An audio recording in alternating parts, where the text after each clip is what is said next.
आप जानते हैं कि एक साइबर गिरोह आपके मेहनत की कमाई को पल भर में लूट सकता है। इटावा पुलिस ने ऐसे ही एक बड़े गिरोह को धर दबोचा है। 6 अभियुक्त अभी गिरफ्तार हैं। 1 करोड़ से ज्यादा का सामान भी जब्त हुआ और ठगी के इस खेल का चौंकाने वाला खुलासा हुआ। इटावा पुलिस ने साइबर ठगों के इस मामले में 6 अभियुक्तों को गिरफ्तार किया। उनके पास से मोबाइल, सिम कार्ड, 3 लग्जरी गाड़ियां और 1 करोड़ से ज्यादा की संपत्ति बरामद हुई है। ये ठग मनरेगा, इंश्योरेंस और PWD में नौकरी दिलाने का झांसा देकर लोगों को फंसाते थे। इन लोगों का तरीका बेहद शातिराना था। ये लोगों से बैंक अकाउंट खुलवाकर उनकी चेकबुक और ATM अपने कब्जे में ले लेते थे। इसके बाद ब्लैक मनी को व्हाइट करने का काम किया जाता था। ठगी के पैसे को विभिन्न ऐप्स के जरिए डॉलर में बदलकर मोटा मुनाफा कमाया जाता था। Indian cyber crime coordination centre ने संदिग्ध खातों की सूचना मिलने के बाद इटावा पुलिस ने यह बड़ी कार्रवाई की। SSP संजय कुमार के निर्देशन में SP ग्रामीण सत्यपाल सिंह, CO सैफई बहुप सिंह और अन्य अधिकारियों की टीम ने इस ठगी के रैकेट का पर्दाफाश किया है। थानाध्यक्ष बसरेहर समित चौधरी, उप निरीक्षक अनीस अहमद, उप निरीक्षक सौरभ राणा और साइबर थाना प्रभारी रण बहादुर सिंह की टीम ने इस ऑपरेशन को अंजाम दिया। उनके साथ कांस्टेबल ब्रजेश गोला और संदीप ने भी इस कार्रवाई में अहम भूमिका निभाई है। SSP संजय कुमार ने कहा, हमारी प्राथमिकता साइबर अपराधियों को पकड़कर जनता की मेहनत की कमाई को सुरक्षित रखना है। ये कार्रवाई उसी दिशा में उठाया गया एक बड़ा कदम है। मनोज कुमार की खास रिपोर्ट। इटावा में एक साइबर फ्रॉड गैंग को पकड़ा गया है। क्या है सर पूरा मामला और कितने लोगों की गिरफ्तारी हुई है? देखिए, 1.5 महीने पहले जनपद इटावा के साइबर थाना जो है उसमें एक कंप्लेन आई थी।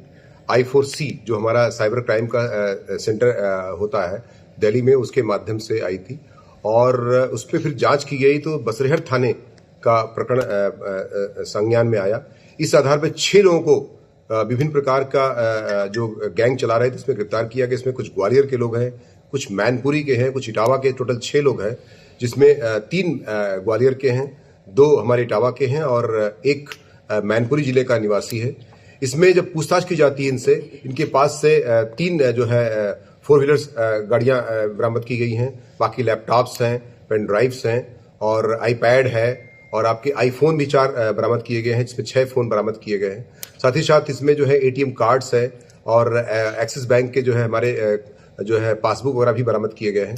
तो इसमें इस प्रकार से एक अभियोग दर्ज किया गया है साइबर फ्रॉड का, जो 318, 319, 340 BNS का, साथ ही साथ जिसको पुराना 468 IPC कहा जाता है और IT एक्ट का भी अभियोग दर्ज किया गया है। इसमें जब इनसे पूछताछ की गई है तो ये संज्ञानित हुआ है कि मनरेगा या इंश्योरेंस कंपनी या विभिन्न प्रकार की जो सरकारी योजनाओं के माध्यम से पैसे आते हैं, उनका लालच देकर के लोगों को कन्विंस करके, जो गरीब आदमी है उसको कन्विंस करके लोग उनसे खाते खुलवा लेते हैं और उनका सारा जो डिटेल होता है, चाहे उनका ATM कार्ड हो, चाहे उसका पासबुक हो या उसका जो भी कागजात होते हैं, उनको अपने कब्जे में ले करके इसको संबंधित जो क्या कहते हैं टेलीग्राम जो एक ऐप होता है उसके लोगों को दे देते हैं, जो कि इसमें इनवाइटीज के माध्यम से बुला करके ऐसे बड़े बड़े फ्रॉडेंट्स से संपर्क करके उनके सारे जो लिंक्स होते हैं वो उनको प्रोवाइड कर देते हैं और उसके बाद जो है उसमें पैसे जिनके विभिन्न प्रकार के जो फ्रॉड करते हैं ताकि गरीबों का इस्तेमाल करके, गरीबों के अकाउंट्स का इस्तेमाल करके उसमें पैसे डाल सकें।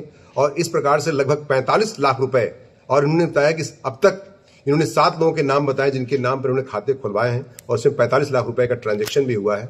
और ये विभिन्न प्रकार से पैसा कमाने का, जो इसको ब्लैक मनी, इसको व्हाइट मनी करने का भी एक तरीका इनके पास अभी तक संज्ञानित हुआ है। जो पूछताछ से पता चला है कि जो US डॉलर होता है उसमें क्रिप्टो करेंसी कमाने के लिए ये इस पैसे को उसमें डालते हैं और उसके बाद जो है वो उसमें 15-20 रुपए का जो मार्जिन है, जो इनको प्रॉफिट मिलता है, वो उनको कमाने का धंधा रहता है। तो इस प्रकार से 6 लोगों का ये काफी बड़ा साइबर क्राइम करने वाले का गैंग पकड़ा गया है और उसमें इटावा पुलिस विधिक कार्रवाई करते हुए जेल भेजने की कार्रवाई सुनिश्चित कर रही है। सर, जो बैंक कर्मचारी हैं उनकी भी संलिप्तता की क्या जांच होगी सर? उन पर भी कोई कार्रवाई? निश्चित तौर से इसमें किसी व्यक्ति को बख्शा नहीं जाएगा और इसमें चूंकि मैं आपके माध्यम से भी कहना चाहूंगा, साइबर क्राइम एक ऐसा क्राइम है जिसमें हर व्यक्ति प्रभावित हो रहा है इस समय और सरकार की मंशा है कि ये जागरूकता पूरे लेवल पर, पूरे हर कोने कोने में फैले। इस परिदृश्य में जो है ये जो चाहे एक्सिस बैंक का आदमी हो, चाहे किसी बैंक का आदमी हो या किसी लेवल का व्यक्ति हो, जो इसमें फ्रॉड में अगर शामिल है तो निश्चित तौर से स्कैनिंग के तहत हमारे अभी वो जांच के दायरे में है, उस पर हम ऑब्जर्वेशन कर रहे हैं और हम तमाम तथ्यों के एविडेंसेस को कलेक्ट कर रहे हैं सो दैट उनके खिलाफ भी हम विधिक कार्रवाई सुनिश्चित कर सके। अब तक ये लोग कितना धन इससे कमा चुके हैं? अभी तक उन्होंने सुनिश्चित किया, ये स्वीकार किया है पूछताछ से, यद्यपि इनको एग्जैक्टली अभी तक मैं नहीं मानूंगा कि 50 लाख से ऊपर उन्होंने स्वीकार किया है और 50 लाख के आसपास हमारी जो बरामदगी भी है, इस पर लगभग 1 करोड़ का मामला ये अभी संज्ञानित हुआ है। लेकिन और भी इसमें बढ़ सकता है, चूंकि अभी तमाम जांचें और तमाम तथ्य, तमाम एविडेंसेस अभी भी कलेक्ट किए जाने शेष हैं। इटावा की पुलिस टीम आखिर इस गैंग तक कैसे पहुंची? इटावा की पुलिस टीम में, चूंकि हमने बताया कि जो I4C होता है उसके माध्यम से हमें जो सूचना मिली थी उसी पर हमने इंटरेस्टिंगली इस पे काम किया। निश्चित तौर से इंटेंसिटी के साथ हमारी साइबर के थाना की टीम, जो रणबहादुर सिंह उसकी टीम है, और साथ ही साथ समित जो SO बसरेहर है उसने इसमें पूरी शिद्दत के साथ, CO सैफई ने इसमें काफी काम किया। इसलिए पूरी टीम को मेरे द्वारा इसमें चूंकि एक बड़ा काम हुआ है, इससे 25,000 रुपए का इनाम भी दिया जा रहा है। क्या इस टीम के कुछ और सदस्य भी हैं जो फरार हैं?